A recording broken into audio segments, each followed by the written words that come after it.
If you've been researching a move to Southeast Tennessee, you've probably already seen the comments. Don't come here, we're full. Maybe it gave you pause.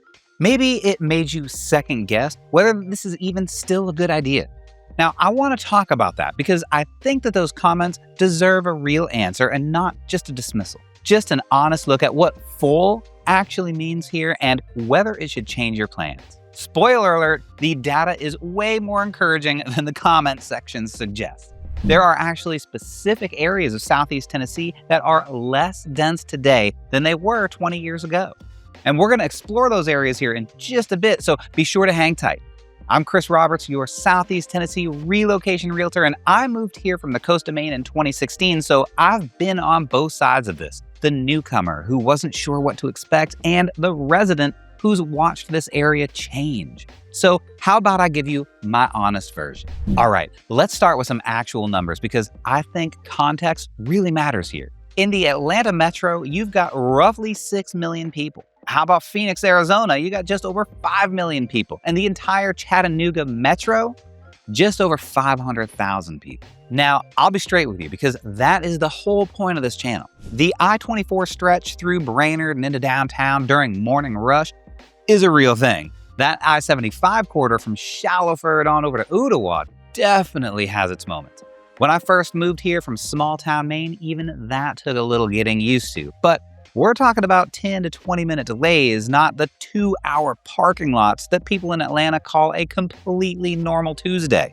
My wife Megan lived in the heart of Atlanta working at Grady Hospital. I lived in Boston for 5 years, so sometimes we'll drive through what people here describe as bad Chattanooga traffic, and we kind of giggle a little bit. Can it be frustrating? Absolutely. But it's far from what bad traffic can really be like. Now, a quick one for the comments. If you're a local, what's the road that you avoid now that you didn't used to?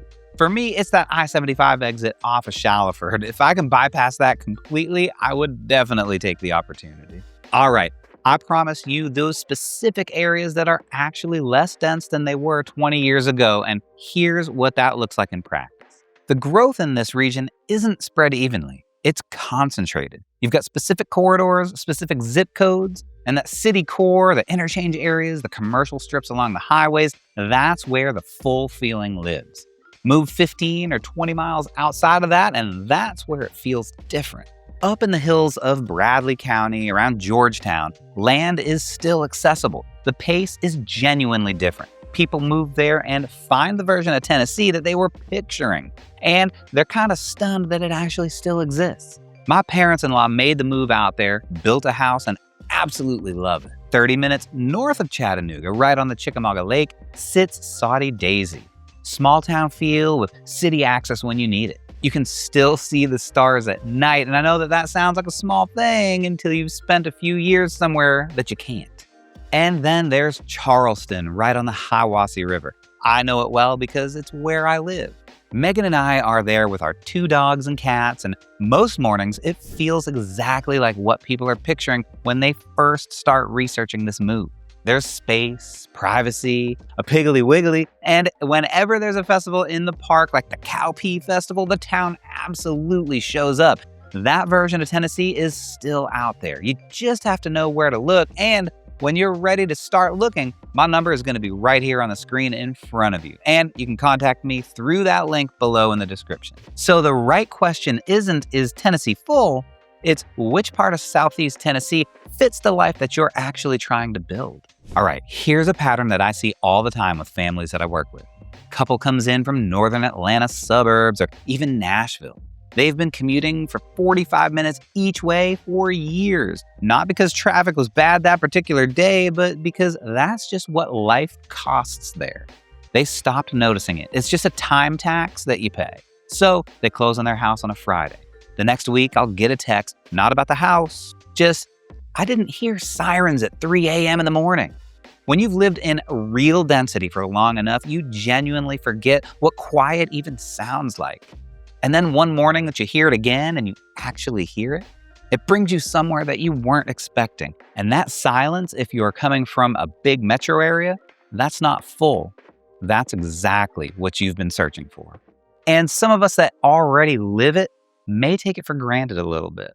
All right, here's something that gets left out of the "we're full" conversation entirely: what that growth actually brought with it. And this part matters whether you're moving here or you've been here your whole life. Chattanooga built the first and fastest municipal fiber network in the entire country, gigabit internet available across Hamilton County. That exists because this region grew in a way that justified the investment. Remote workers, small businesses, longtime residents, everybody gets to benefit from that. And CHI Memorial and Erlanger have both expanded significantly, offering extraordinary advancements in medical technology and care. That follows population growth and investment. So if you're relocating from a major metro and worried about losing access to good specialists, this region has grown to meet that demand. And regarding jobs and economic life, we've got powerhouses like Volkswagen North America, Little Debbie, Mars Chocolate and Duracell, and SK Foods are right up the road in Cleveland. These employers support local restaurants, local shops, and local services to make this a more complete place to live for everybody here. Growth brought us real things, and that is worth knowing. Okay, I want to take a minute and talk to anyone who's seriously considering this move. And I want to frame this as sort of a gift and not a warning, because here's what I've seen from the people who move here and absolutely love it versus the ones who struggle to find their footing a bit. It almost always comes down to how they showed up. The people who thrive here, they come in curious. They come in ready to be students of the place rather than editors of it. And when they do that, they find that Southeast Tennessee opens up to them in ways that they just didn't expect. Make local businesses part of your routine from day one. The hardware store that's been on the corner for 40 years, that diner where everybody knows your name. I know that song's gonna stick in your head for a while now. That family farm at the Saturday market. These places are the heartbeat of a community, and your patronage is part of what keeps them alive. That's not a burden. That's actually a pretty great way to put down roots fast. And be thoughtful about the land. People here have a real relationship with this land that runs generations deep. If you're buying property, think about what you're building into, not just what you're building on. That mindset will earn you way more respect from neighbors than almost anything else. Come curious about the culture. Southeast Tennessee has a strong identity with faith, family, and self-reliance. You don't have to share every value to appreciate it. And if you show up genuinely interested rather than already decided, you will find that the people here are some of the most welcoming that you've ever met. I know that because I was the newcomer once. The guy from an island in Maine who genuinely didn't even know what sweet tea was. And they let me stay anyway. The people writing those "we're full" comments, most of them aren't actually saying "don't come." What they're really saying is "come right." Be a neighbor and you'll be welcome. That's a standard that's worth meeting. And honestly, if you're watching this video and doing this much research before you move, you're probably already the kind of person that they'd be glad to have. All right, locals, what's the thing that you wish people understood before moving here? And those that already made the move, what did living here teach you that you didn't see coming? I'll be in the comments reading all those. So, is Tennessee full? Some corridors are definitely busier than they used to be. That's real. But the Tennessee that people are actually searching for, that space, the quiet, the neighbors who show up with ratchet straps to pull your car out of a ditch, that's not gone. It just requires asking better questions than, is it full? And that's exactly what this channel is here to help you do. I have a bunch of videos about small towns of Southeast Tennessee that goes deep on the places that most relocation channels don't even mention. The towns where that feeling is still the default. Then you can check out that playlist right here.